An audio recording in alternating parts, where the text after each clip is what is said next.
Good morning, everyone. Welcome, welcome, welcome to Unity of Auburn. I'm Reverend Cherie Larkin, welcoming you all this beautiful California day. Welcome to our viewers online. God bless you. We're with you this morning in spirit, and for all of you who can't be here in person, it's a beautiful day. Let's take a minute as we begin our service. I invite you to turn within to that place inside of you where you connect with the truth of who you are, your spirit, the Spirit of God within you. And in the universe of infinite intelligence and love, just feel for a moment the grandeur that's all around you. In this universe of infinite intelligence and love, we trust there is only one presence, one power, one love, active in our lives, active in the universe, sacred in all people everywhere, God the good. God the good. And so whatever's going on in your life this morning, take a moment to open to that spirit within. Let it flood your being. Trust the power of the divine to heal, to restore, to renew, to bring peace, order, supply. Philippians 4:19, the Spirit of God knows your needs and is even now, right now, fulfilling them according to the riches and glory in Christ Jesus. For this time of gathering together in conscious community, in beautiful community, in love for each other and all humankind, we give thanks in the name and the nature of the living Christ. And together we all say, Amen. Amen, amen. Let's take a moment to affirm our mission and vision statement together. Centered in God, we co-create a world that works for all. And our mission statement, we are a welcoming spiritual community, advancing a positive message that teaches people of all ages and all faiths how to thrive in a changing world. And we're going to talk about that today in our message. Are you going to strive and thrive? Are you going to strive or are you going to thrive? We're going to talk about that in today's message. Dennis is here for Joy Songs, so let's stand and join him. Stand. God, you are. Good morning, all. Good morning. Greetings from your board. I'm going to read the daily word. The word for today is healing. My faith makes me well. Unity co-founder Myrtle Fillmore Unity co-founder Myrtle Fillmore's healing journey began when she changed her mind. Inspired by words of a healing practitioner, she took this affirmation to heart. I am a child of God, and therefore I do not inherit sickness. After 2 years of persistent health affirmation meditation, prayer, and practice, Myrtle was healed. Her faith made her well. Myrtle Fillmore lived joyously and vigorously for many more years. I take inspiration from this story. I, too, am a living expression of God. I feel my body's quickening response as I claim my inheritance of divine life. Vibrantly active in every cell of my body. Good nutrition, exercise, and rest support my healing practice. My faith is making me well. And our quotation today is from Mark 5:34. He said to her, Daughter, your faith has made you well. Go in peace and be healed of your disease.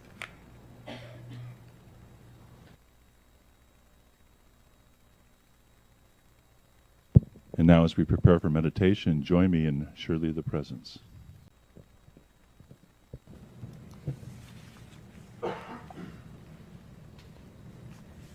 Surely the presence of the Lord is in this place, right here, right now. It's that time in our service, that time in your week when you just really let it all go and be fully present to the presence. As Kathleen read in our daily word, Myrtle Fillmore worked for 2 years to achieve her healing, sitting in the silence, affirming the truth of her body, affirming healing, and then lived 46 years beyond a diagnosis of 3 months to live.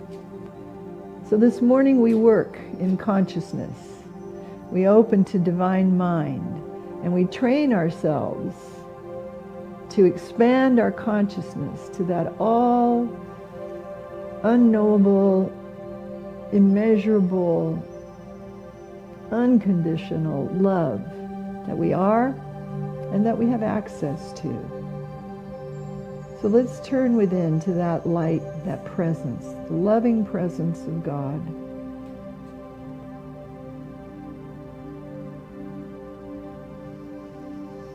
And just be still.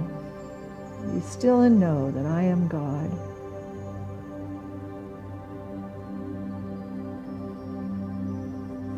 It was Meister Eckhart who said, the only prayer we ever need to pray is thank you.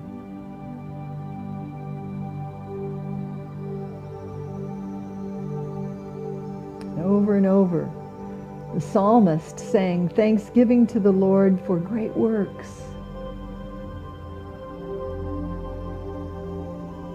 Appreciation is a quickening energy in you. Gratitude is an expansive energy in your life.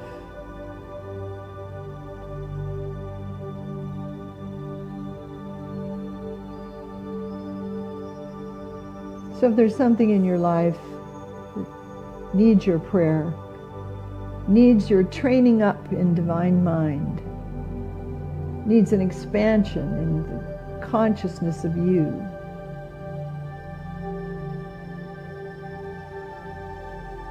let yourself be open to enduring mercy, strength, help and support, relief from any regrets or bitterness.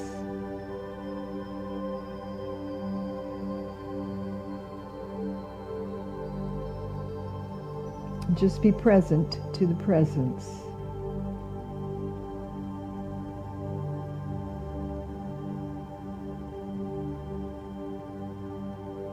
There is a universal God consciousness that pours the oil of gladness out on your life. And whether you see it pouring into you or rising up out of you like a geyser, it's omnipresent.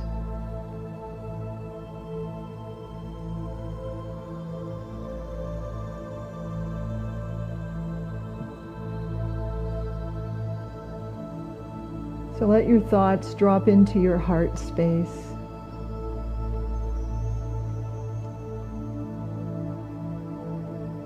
And say to any concern,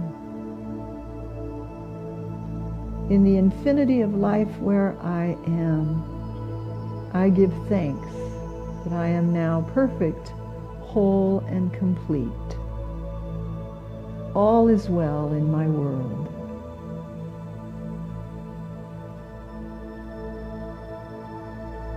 Now feel after that. In the infinity of the universe, beyond all that we can conceive,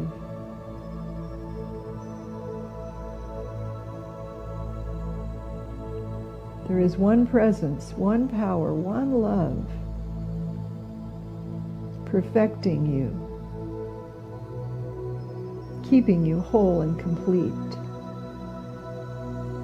so that all is well in your world.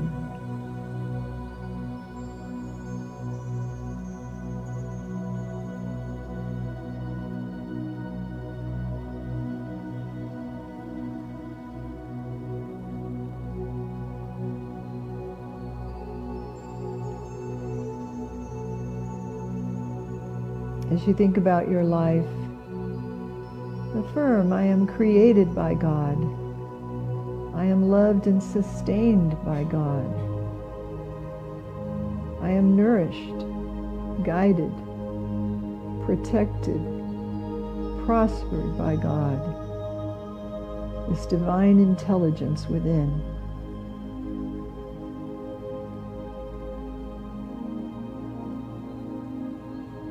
See yourself living from that understanding, the allness of you.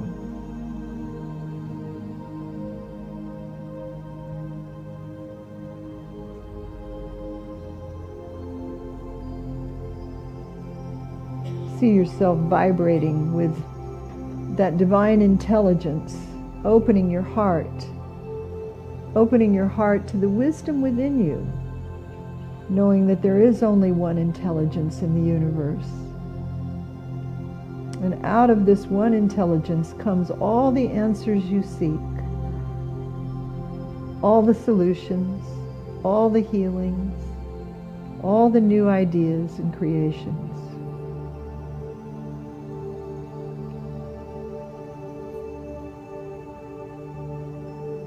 And take a deep breath in,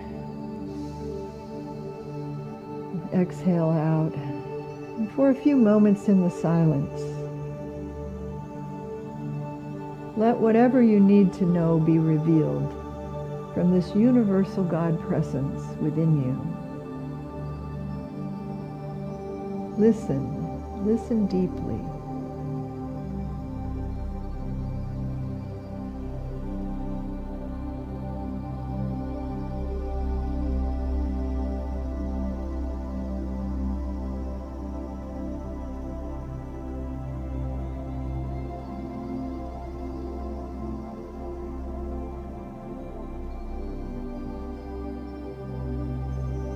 In divine intelligence, there are all the answers that you seek, the healings that you need, guidance for your way. You place your faith in it and your trust in the power, knowing that whatever you need is revealed to you in these moments of silence. When you get yourself, the human self of you, out of the way and let God be God in you.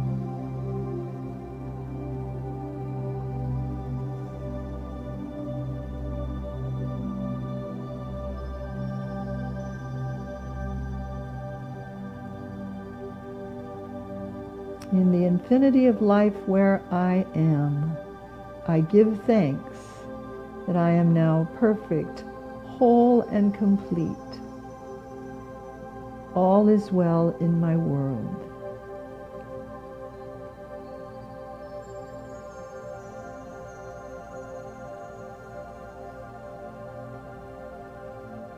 And for others, the names in our prayer box, those watching online, those yet to come to our ministry, we affirm the same thing.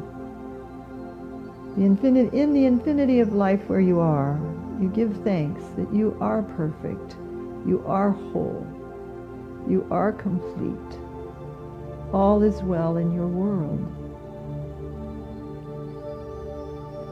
We encircle you now with that prayer, that blessing. We see you loved and guided, always.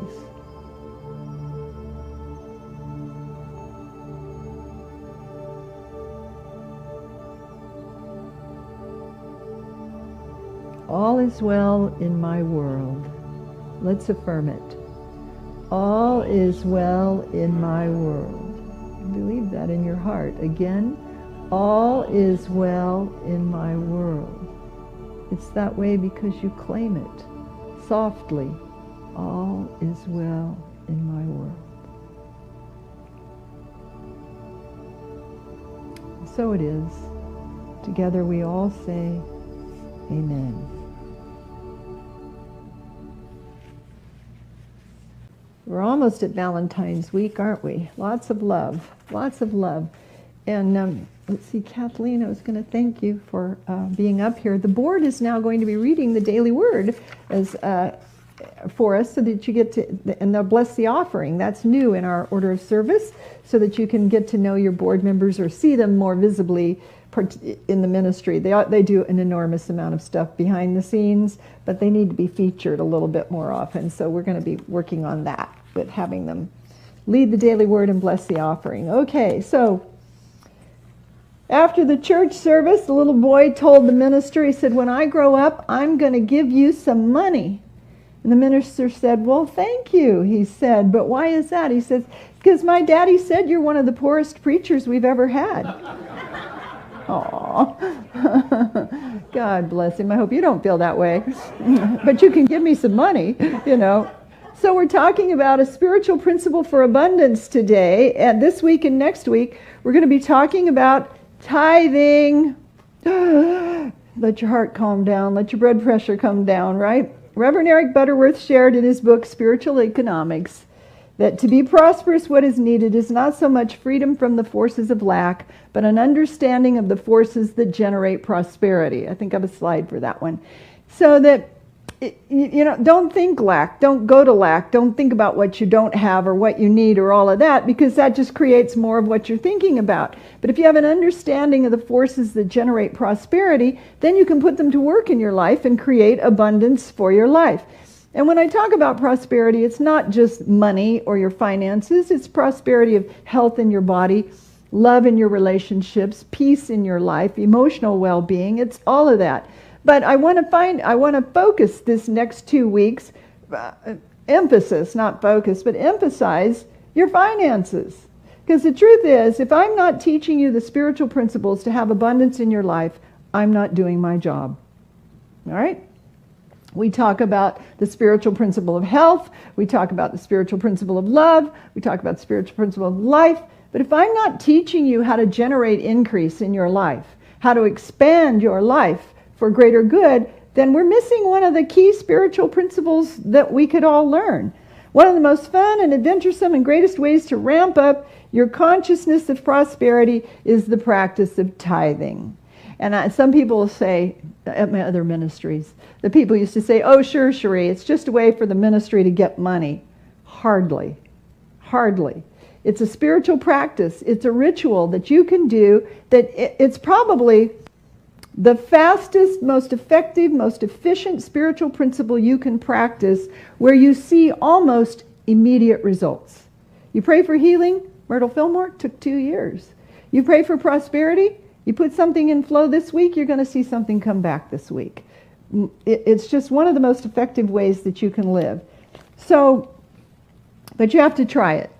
You have to try it. Like Emily Cady says in Lessons in Truth, she recommends that you try new spiritual ideas for a while. Suspend your disbelief, she says. Let go of your fear, let go of your resistance, let go of your negativity and all your judgments, and just try it. She said, then after a time it doesn't work for you, you can give it up. Give it back. Go back to your old ways, right? But once you really try the practice of tithing, and you see results, which are often, as I said, sometimes almost immediate, I don't see how you could go back to the old way. Plus, it just feels good to be generous, doesn't it? Don't you hate to be around a tightwad? You go out to lunch and they go to the bathroom when the check comes, how do people do that? So if you want to demonstrate greater abundance in your life, whether it is in health or money or harmony or whatever, and you're not yet seeing it, somewhere there's a disconnect. You're not believing or using or applying spiritual principle as fully as you could be. Some of us, we're half in or a quarter of the way in, and there's that reluctance to just go all the way in and trust God for supply.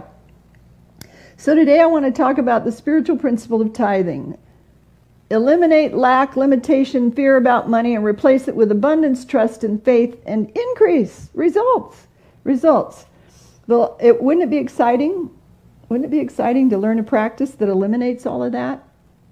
True prosperity has a spiritual basis. We say it here every week. God is the source of our supply.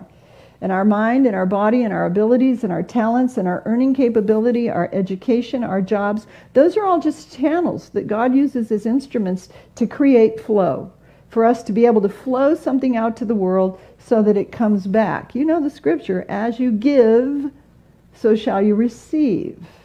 The first half of the spiritual law is to give something, to put something in circulation so it comes back around. It's up to us to do something definite and consistent that will connect us to the source, and so that we're open to flow. And I don't mean Flo, the insurance gal on the commercial. Talking about circulation. If to put something in circulation, if you're all dammed up and gripped and constricted and tight-wad-like, frugal, there's nothing wrong with being mindful about the resources that you have and how you use them, but to scrimp and scrunch and constrict, it's going to be very difficult to bring prosperity. Sharing is the beginning of all increase. Jesus said, "Give and it will be given unto you. Good measure, pressed down, shaken together, running over, will be put into your lap." The measure you give is the measure you get. But I would correct Jesus and say the measure you give is 10 times the measure that you get. It really rolls back to you in abundance. And however, your tithing has to be done in a certain way. I will acknowledge that. You have to give to a place or a person where you feel spiritually fed and inspired. One of my former neighbors is having a birthday party for her little 4-year-old boy. You know, the one that calls me Cherie. And she's home with 2 kids, and he works for CAL FIRE not all the time, and they're kind of struggling a little bit. And I got a birthday invitation to go to the park to be dressed as a pirate. They're having his birthday party in the park, and they're going to have cake and pizza. And so I got online to look at Amazon for birthday gifts for 4-year-olds. But the truth is, I don't know what he has or doesn't have. So I thought, oh, I'll just send her a check and ask her to buy something that he would like. And then I thought, well, I'll buy the pizza and the cake. You know, so I sent her a check for $150 and said, get Caleb a gift, and please let me buy the cake and the pizza. You know, and I get this text back with the happy face with the tears. Oh my gosh, Cherie, this is so wonderful. You give where it makes you feel good. You put money in circulation where it's a blessing, where you can be a blessing and where you can generate blessings. So when you tithe, it has to be to a place where you get that energetic vibration of, wow, you know, this feels really good. Your giving comes from a place of love, an energetic vibration of love, of appreciation, of happiness, and that will build and attract increase to you. If you give out of obligation and guilt and pressure and resentment, or you just throw some money at something, your giving is attached to negativity, and it's a repelling energy rather than an attracting energy. When we make a tithe offering, we take God as our financial partner, and we consciously consecrate our giving to God, and then we look to God, trust God, that in the realm of the invisible, the all-providing substance, shimmering essence, Charles Fillmore called it the ethers, there's everything we could ever, there's everything. I don't want to say everything we could ever dream of, everything, there's just everything. And so we make a holy alliance. We make a holy alliance. I think my neighbor and her husband, they started going to a Bible study to kind of work on their marriage and different things. And in this Bible study, they suggested that they try tithing. And so she put some money in circulation, and she said, out of the blue, some woman gave her $100.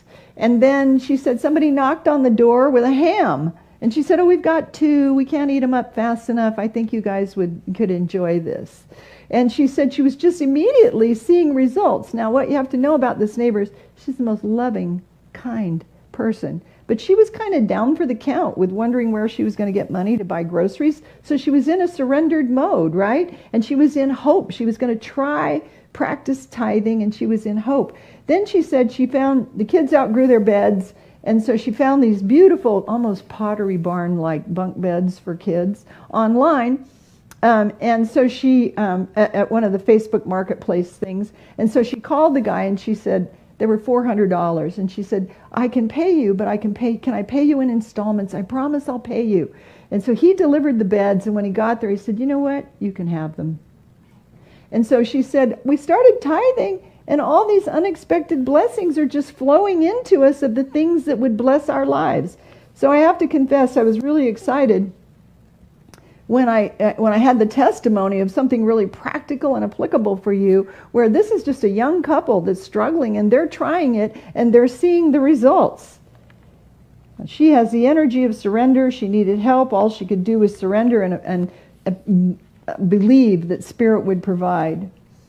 Your prosperity is not about sitting here in church and speaking special prayers and making treasure maps. It's about learning and applying the spiritual law.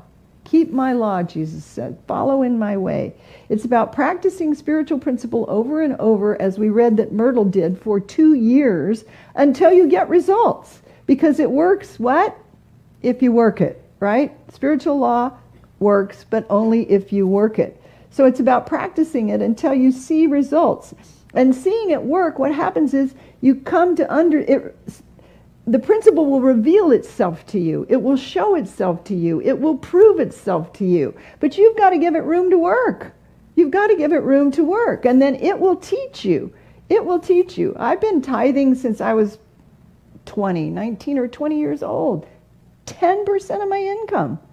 And I've never gone without. I've never had what I've needed. One time I decided how many of you remember Stretton Smith's 4T Prosperity course? Are any of you familiar with that? I taught that class, and you agree to give 10% for the 12 weeks of the program, and it's money back guaranteed. If you don't feel that your tithe is working, you get all your money back. We had to keep track of what everybody gave and all that stuff. So I decided I'd give 20% during the course, because then if I needed the other, 10% back, I could have it. And I married a multimillionaire. So it works. If you work it. Of course, I went back to 10% and we divorced shortly after that. The emotions of that. I can't even talk about that part. All right. Seeing it work, you come to understand spiritual law, and you know that your good is returned to you. Good measure, pressed down, shaken together, running over. You know that scripture where Jesus is in the marketplace, and he sees the merchants. And one of the merchants takes his grain and scoops it up and puts it in the bag in a fast hand kind of way and gives it to the person, and it's not a full measure. He's shorting the customer. And the other guy takes the bag and dumps the grain in and pours a little more until it's spilling over, taps it down, pours it over, and then hands a full measure. The measure you give will be the measure you get. But the measure you give is 10 times the amount that you'll get. I believe it. The ancients, the Hebrews of the Old Testament, intuitively knew that giving and sharing and putting God first financially was the first step, that they gave not last but first, and not least but best. Not last and least, but first and best. You give to the creator of your being, not the after effects, but the best. You're coming to the presence of royalty, majesty, and you're giving out of generosity. Your giving is a reflection of who you are and how you live. Jacob became one of the Bible's early millionaires. At a low point in his life, he made a covenant with God. It's a beautiful story. I want to remind us of it this morning. It comes from, where does it come from? I think I have a slide. Yeah. Genesis 28, verse 22 is up there. Jacob left Beersheba and set out for Haran. And when he reached a certain place, he stopped for the night because the sun had set. And taking one of the stones there, he put it under his head and lay down to sleep. He had a dream in which he saw a stairway resting on the earth with its top reaching into heaven, and the angels of God were ascending and descending on it. So when you give up into the universal divine essence, and what comes back to you, or the angelic realm, all prosperity. There above it stood the Lord, and he said, I am the Lord, the God of your father Abraham, and God of Isaac. I will give to you and your descendants the land on which you are lying. Your descendants will be like the dust of the earth, and you will spread out to the west and the east and the north and the south. All peoples on earth will be blessed through you and your offspring. I am with you and will watch over you wherever you go. I will bring you back to this land. I will not leave you until I have done what I have promised. Now that dream, that's a higher consciousness of thought. So Jacob woke from his sleep and thought, surely the Lord is in this place, and I did not know it. And he said, how awesome is this place? Early the next morning, Jacob took the stone he had placed under his head and set it up as a pillar and poured oil on top of it. Sometimes we have to do something ritualistic to connect ourselves to a vibration, to move into a higher level of consciousness. You bow your head in prayer, or you put your hand on your heart, or you do something that's ritualistic, that focuses your attention and your energy. He took the stone he had placed under his head and set it up as a pillar and poured oil on top of it. Then Jacob made a vow, saying, if God will be with me and will watch over me on this journey I am taking, and will give me food to eat and clothes to wear, so that I return safely to my father's house, then the Lord will be my God, and this stone that I have set up as a pillar will be God's house, and of all that you give me, I will give you a tenth. Now, he's bargaining, isn't he? We say, oh, you're not supposed to bargain with God. You're supposed to ask for what you want, to claim the goodness for your life. God made a promise, and he said, okay, if that's your promise, then here's what I'll do. I'll make a covenant with you. I'll practice tithing. I'll practice trusting. I'll practice living and giving and flowing in this divine essence.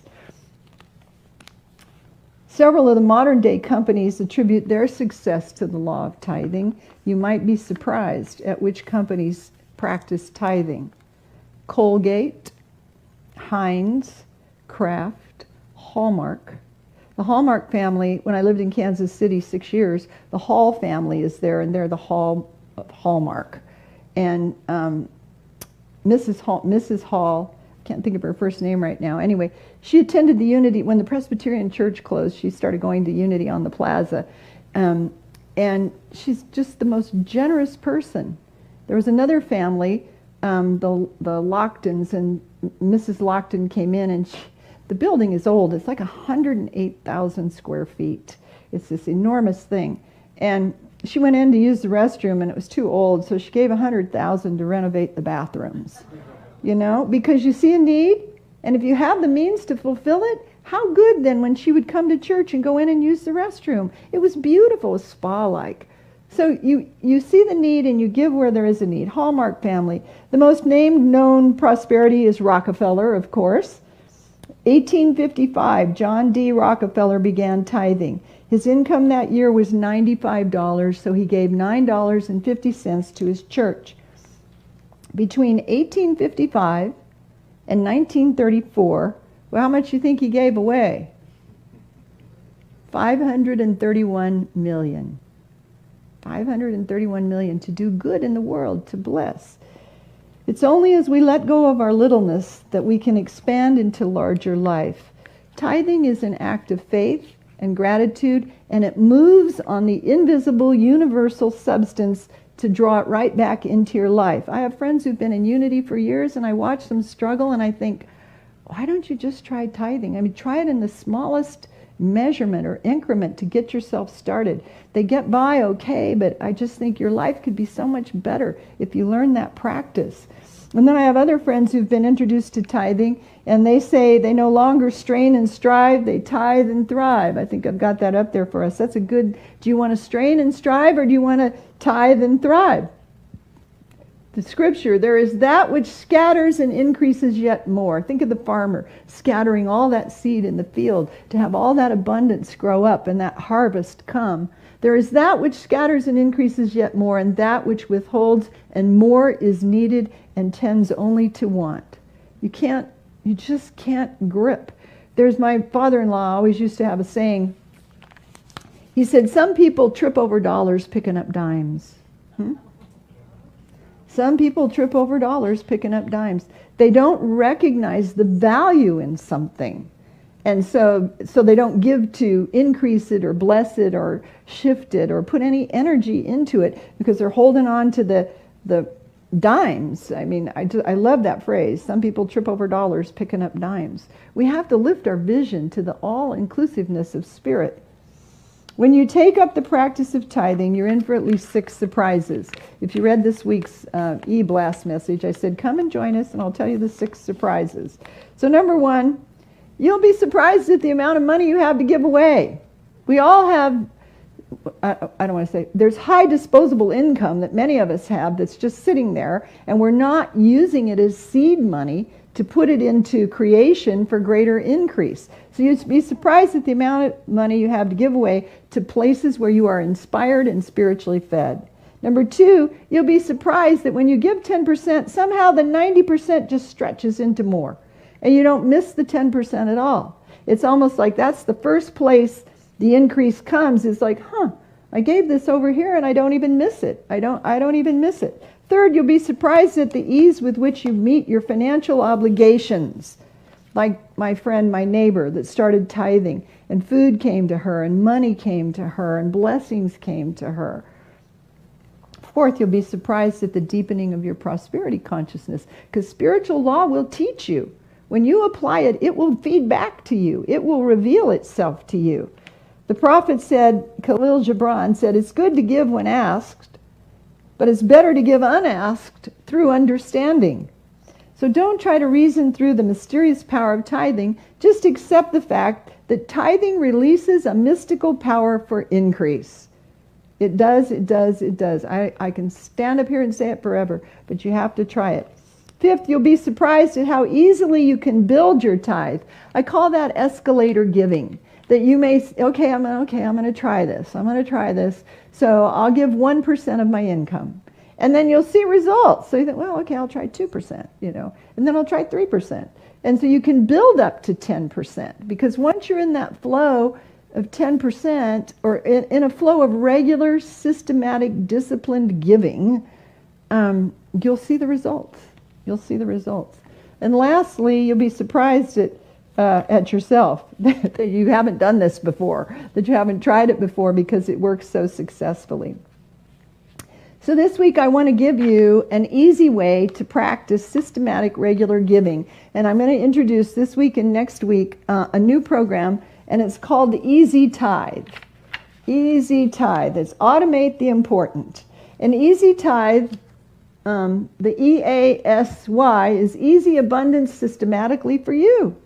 And it's automating what's important in your life. Is it important to you to be generous? Is it important to you to give to places where you're spiritually fed? Is it important for you to put spiritual principle into action? Is it important for you to use your money in loving ways that give, that bless? If it is, I'm going to ask for 3 to 5 new auto-tithers by our annual meeting on February 26th.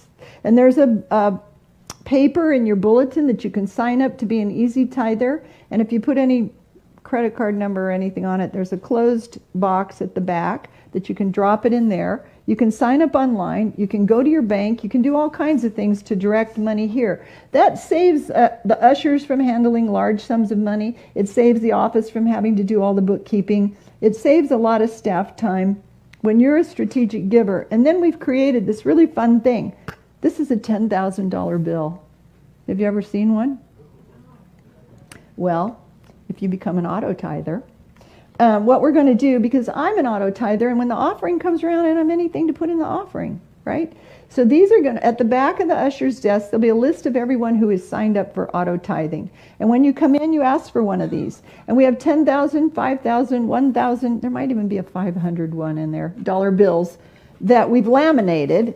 And on the back, it tells the history of the bill, and then there's a blessing, an affirmation on the back you can read while we're blessing the offering. So when the offering comes around, blunk, you put it in, and you have something to give, which is the ritual that it just quickens, for those of you who are creative and talented, you need something, ritualistic to recognize your giving. I give out of payroll deduction, and I never see the money, which is great. Money, all of our money's digital now, isn't it? It transfers through the ethers that Charles Fillmore talked about. But this gives us something practical. So if you're an auto-tither, the names of the auto-tithers will be at the usher's desk. You can come in and ask for one. And every week it'll be a surprise if you get a $10,000 or a $5,000 or a $1,000 bill. And then please put it in the offering so we can recirculate we don't want to get new ones every week.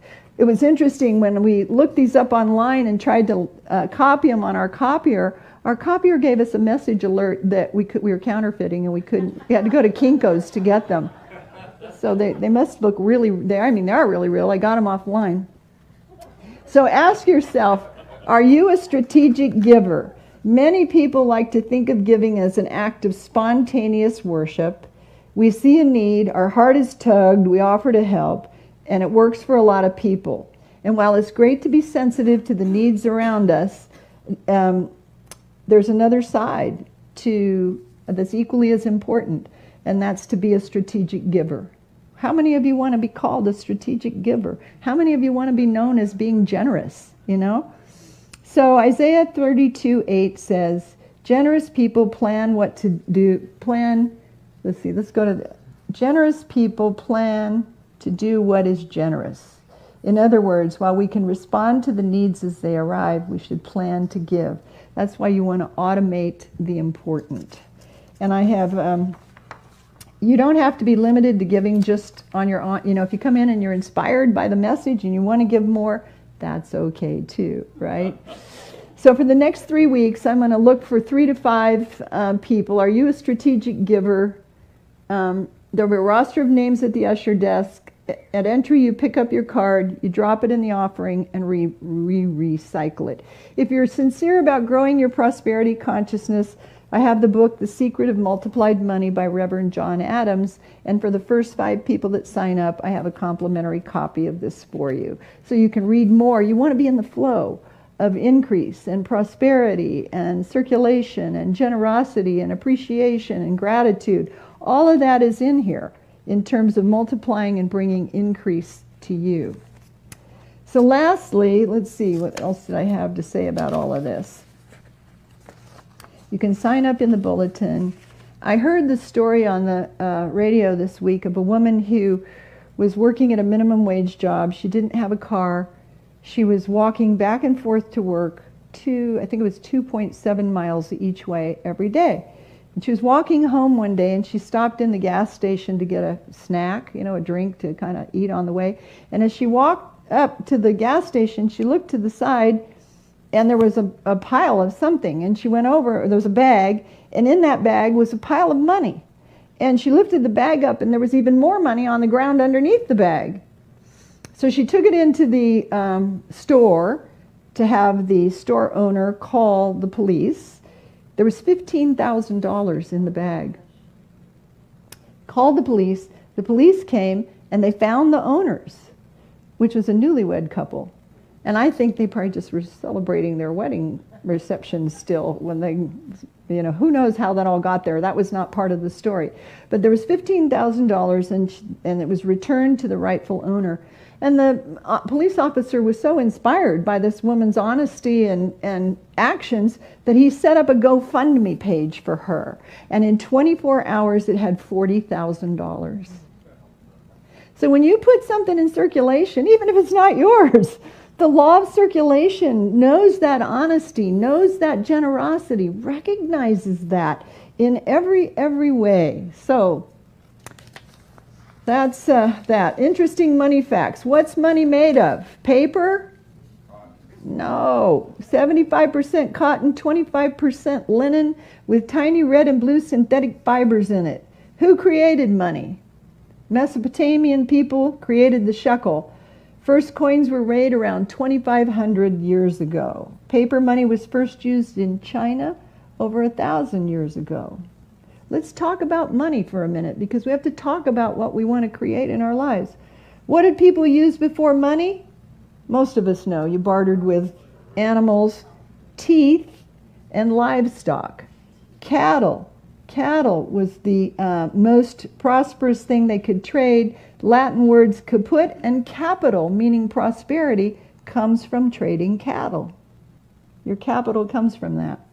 When was the first dollar made? Dollar bill? 1862. What's the oldest money still in use? The British pound. What's the strongest money? The strongest type of money? The Kuwaiti dinar. I have Arabic dinar, but I don't have Kuwait. I went to check. Was that Kuwaiti or was that? Most valuable and most stable currency in the world? The Swiss franc.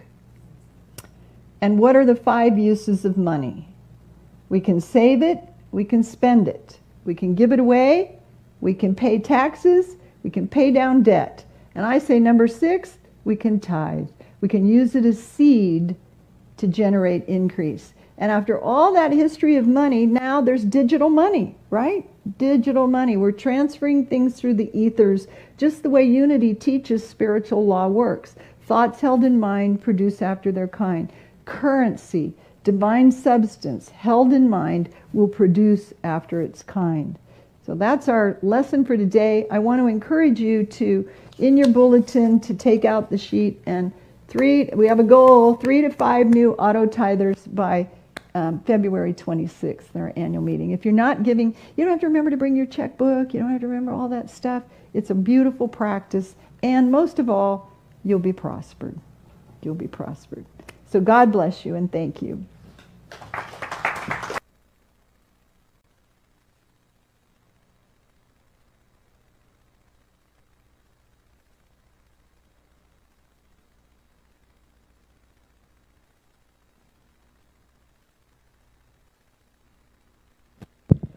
And on that note, we have to remember too is that when we do give, is that we're all part of the same community. We are all one heart.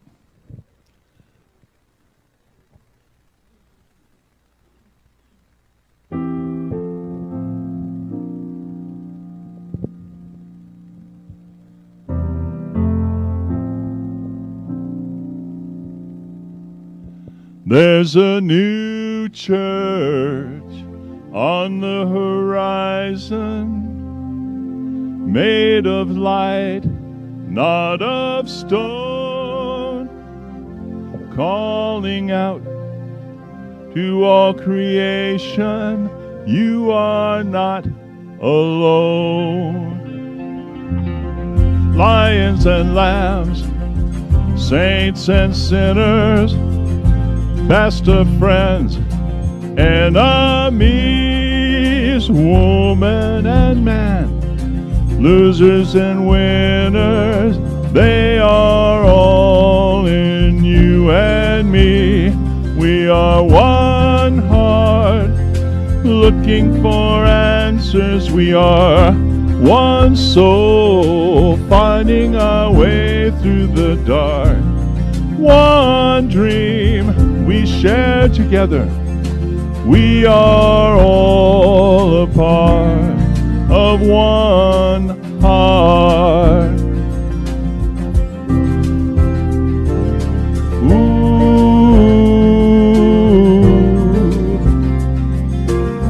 Out in the cold, there are faces hidden by the wind and rain. Hold out your hand. Someone will take it and lead you home again. Yes, we are one heart, looking for answers. We are one soul, finding our way through the dark. One dream we share together.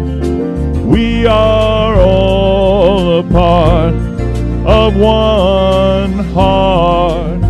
All around the world tonight, ooh, the fires are burning.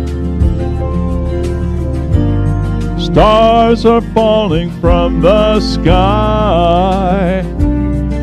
Still the world keeps turning. We are one heart.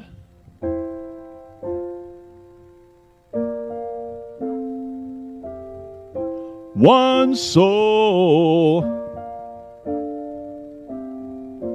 one dream we share together.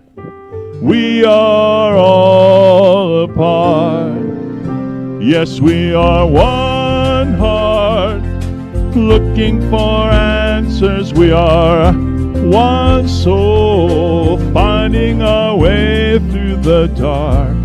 One dream we share together. We are all a part of one heart. Ooh, we are one. Yes, we are all a part of one heart.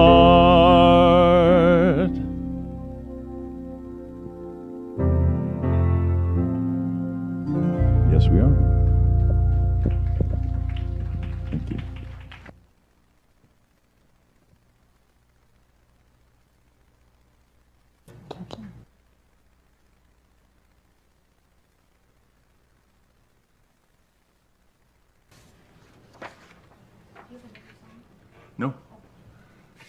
for you. I was looking for the order of service. Okay, we're breaking this in. Okay, I'm here to bless the offering. If the ushers would come forward.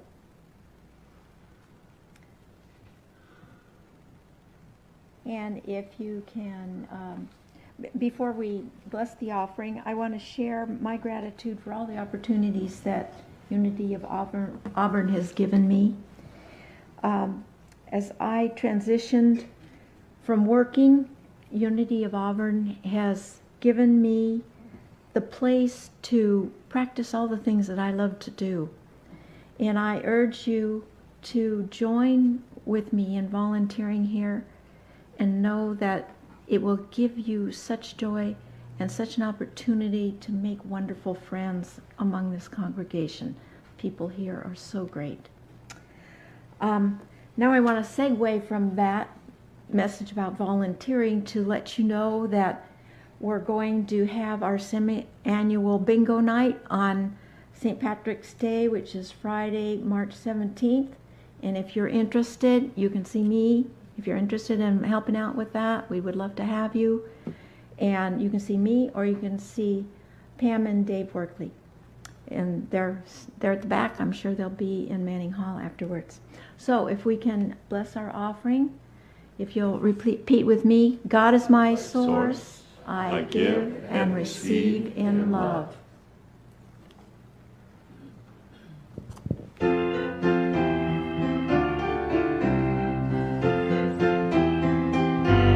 Together.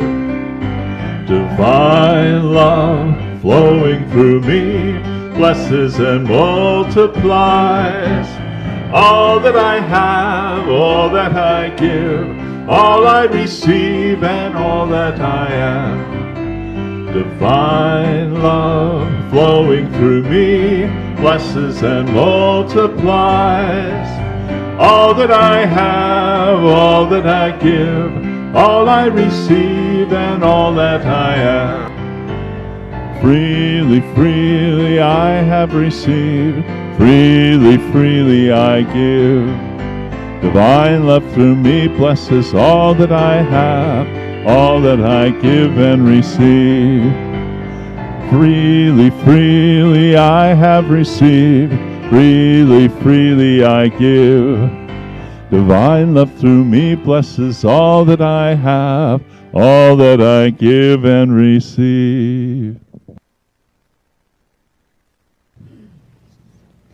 Thank you, thank you. All right, a few announcements this morning. If you're anybody here with us for the very first time as a visitor or a guest, it's hard to raise your hand and we can give you a blessing. No new buddies with us today. All right. Well, if you're watching online for the first time, we bless you and welcome you also. I made my Easy Tithe announcement, and so you know about that. Your form is in the bulletin, and you can go online also and register to give. You can sign up with PayPal. There's lots of ways to automate the important. We're working on our new directory of all of you with your names and emails and phone numbers and all of that. And there's also a form in your, I don't know if it's in your bulletin or it's at the back table, but if we don't, you think you've been here for 15 years and we have all the information. But if there's anything you want to update before we go to final print, that there's names of your kids and your grandkids, your pets, your whatever, the form is back there. Fill it out and make sure Cherie has it. This is last call. If you haven't given us your picture, I have my phone with me today. I'll be in Fellowship Hall to take your picture to add to the directory. So make sure we connect, because we want as many of us, you go, who is that person? I need to call them, and you can go to the directory and we can find you. The annual membership meeting is in a couple of weeks, February 26th. To be able to vote about what happens in our ministry, the governance of our ministry, you need to be a member. There are membership applications at the back of the sanctuary. This is probably the deadline to get them filled out to be a new member. If you don't do it today, there's a waiting period before you can be authorized to vote. You can still become a member, but there's a waiting period before you can actually vote. We have new hearing-assisted devices, thanks to a couple of wonderful donors in our ministry. We have 4. They're going to be at the AV desk. Next week, we're going to be training the ushers how to get, how to hand them out, clean them afterwards, do all that stuff. So if you need to hear all of our wonderful music and all of our messages better or more clearly, we have those devices for you. There's 4, and we can rotate them. If you come in, and eventually you'll come to the AV desk and you'll ask for one, and we'll have it for you. And then you turn it back in at the end of the service. Our thrift store is interested in home decor items, sconces. We can sell all the lamps you can donate to us, lamps, vases, the things that you use around your house to make it look beautiful, those kind of items. We've been kind of restaging and circulating the same items for quite a little while, and so we need your help with that. We also still need someone to donate an iron to us. We need an iron so we can press and make some of the clothes look fresh. So you can drop off things. You can bring them in on Sunday and leave them on the stairway, or Monday through Saturday, 10 to 3. It's getting harder to donate items. You know, you have to make an appointment to donate something at some of the places, but we're open 10 to 3, Monday through Saturday, to take your donations. And also, you know, part of tithing, you say, well, I'll give my stuff. But, you know, it's like attracts like. If you give us your beautiful things, you're making room in your life for more beautiful things also. But if you want more money in your life, you have to give money. I was sitting there thinking, the way the law operates, just clean out the junk drawer in your home. And doesn't it instantly fill back up without you doing anything? It's the same thing with your bank account. Clean out your bank account. I'm not suggesting you clean out your bank account, but I'm suggesting you clear a space. You clear a space in the finances of your life for Spirit to flow back in. It comes from seemingly nowhere. That junk gets right back into that drawer, doesn't it? You just go, I just cleaned this last week, and there it is again. So that's a very practical, real demonstration of how spiritual law works. All right, last thing, a reminder that, do we have a chaplain with us today? I didn't remember, I didn't see. Well, if the chaplain isn't here, our prayer box is up here with the little blue slips. If you have something you want to be held in prayer, fill that out, and I check those every week. And then it's birthday Sunday, so celebration Sunday. So if you're anyone here for the month of February having a birthday, a celebration, anniversary, come on down. We want to bless you. Come on, who are all February babies? Oh. Birthday? Birthday? Birthday? Birthday. Are you? What day? February 16th. 9, 16. 6/21. 16 and 16. Oh, wow. 21. Okay. Here we go. Happy birthday. Age. Oh, your age. Patty Davis is February 21st, and she's not here with us. I know that because my niece Ashley's February 21st. All right. We'll hold her in Here in we the go. circle. Here we go. Happy birthday to you. Happy birthday to you. Happy birthday, dear friends. Happy birthday to you. God is blessing you now. God is blessing you now. God is blessing you. You're wonderful. God is blessing you now. Happy birthday. So many beautiful faces looking up at you and smiling. You all look beautiful today. Let's bless our children that are in the ethers, and we're manifesting the children and the youth ed program. And Michael, Lawson's one of your new upcoming board members, we're working on. We got a strategic plan going to bring the kids. So let's bless them as we get here together. Child of light, we love you and bless you. We see the Spirit of God within you, guiding, protecting, and prospering you always. And so it is. Let's close our service with stand and take a hand as a sign of friendship and community, and let's do our prayer for protection and our peace song. The light of God surrounds us. The love of God enfolds us. The power of God protects us. The presence of God watches over us. Wherever we are, God is. And all is well. Thank you for peace on earth, a peace that begins with me. Thank you for peace on earth, the peace that was meant to be, with God as creator, family all are we.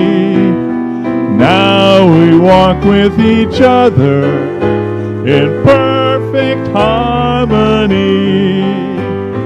Yes, peace begins with me, and this is the moment now. With every step I take, this is my joyous vow, to take each moment and live each moment in peace eternally. Thank you for peace on earth. I know it begins with me. Go in peace.